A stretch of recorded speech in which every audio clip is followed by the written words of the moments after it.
Hi everybody, welcome to Dynamics Damsel Duo. This is just April. We're going to talk about Star Wars today.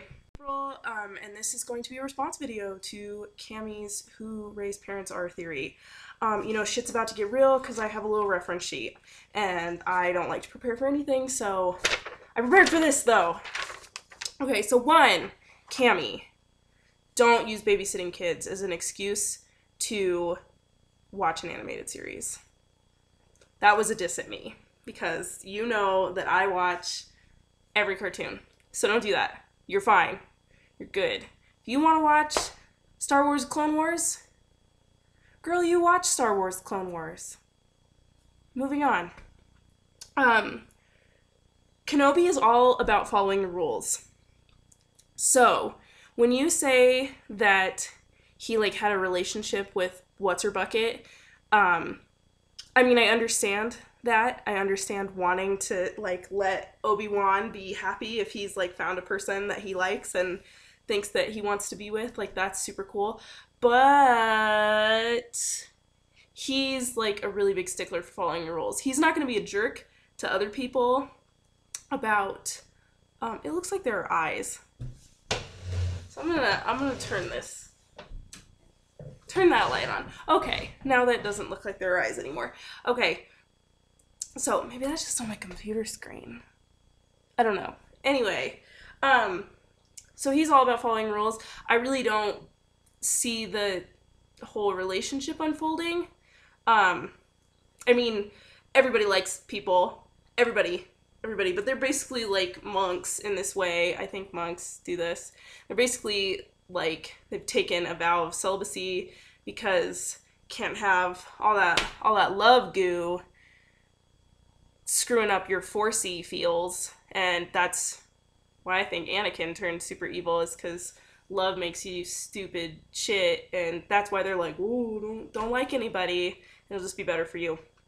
And that's why Anakin turned into Vader. It's because he loved Padme too much and didn't know how to deal with that with all of his 4C feels, so she had to die and he had to get burnt in a lake of fire. Love stinks. Just kidding. So I don't think that he would have gotten together with anybody, at least in the physical form. He might have let himself slip a little bit and be really emotional with her, but I don't think that they would have taken it that far because Kenobi's a rule follower through and through until he runs away, and yeah. But still, he once he has a set of rules, he's okay, this is what I'm doing, this is how I'm doing it, this is how it's been laid out for me. So the next thing that I brought up was the part about your theory that makes sense is that Rey would have been sent away and had her memories all garbled because she was 4C, and I get that because Jedis were not liked after a while. They're kind of like superheroes, where it's I'm trying to help you, and everybody's like, nah, you're just making everything worse. It's when they sent Overwatch away.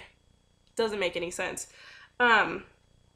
But it would make sense that if somebody had Rey and they were shit, she's a Jedi, that they'd send her away. That does make sense. I like that she would have been abandoned by whoever had her because of that. It's not out of lack of love for Rey, it's just out of I don't know what to do.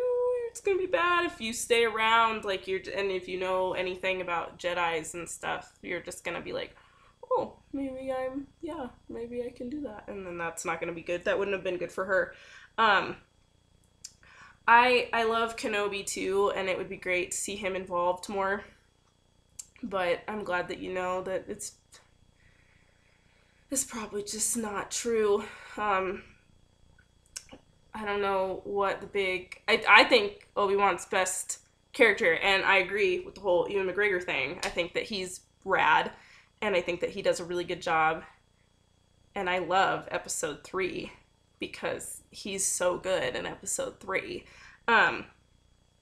But yeah, I think that wanting that makes sense. I think that it's good, though, that you understand that she has to be a Skywalker, because that's what people pay the big bucks to go see, is they go to see the Skywalker family fuck shit up yet again, and they just want it for generations and generations, and that's just how it's gotta be, man. Otherwise, I think that your theory is creative, and I think that it's super sound in the way that you explain it. I think that it's just good that we can all just kind of know that there's no way. There's no way. I think that my theory is a stretch with having it be Han and Leia's. I think that that's a stretch there. I mean, you know, you said that your heart says Obi-Wan, but your brain says it's Luke's. She's a Skywalker. There's no way that she's not. So, it's a bummer. They should listen to us, though, people writing it. But they won't. And episode 8's already done. But maybe we won't find out who Rey's dad is until, like, episode 15.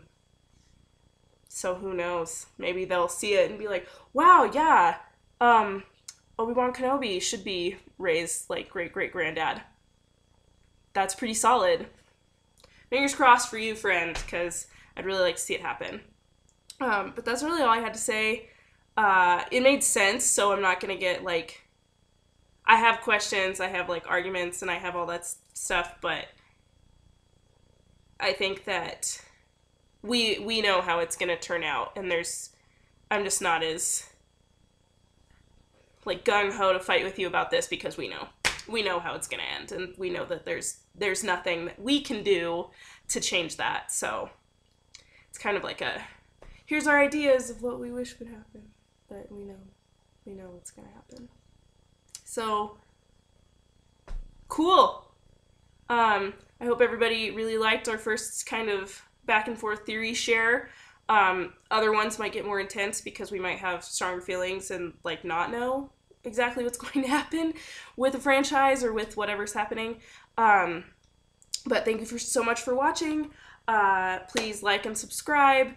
We're going to try to post videos. We decided every Tuesday and Thursday, and Tuesdays are going to kind of be our response day, and then Thursdays are going to be our new video day.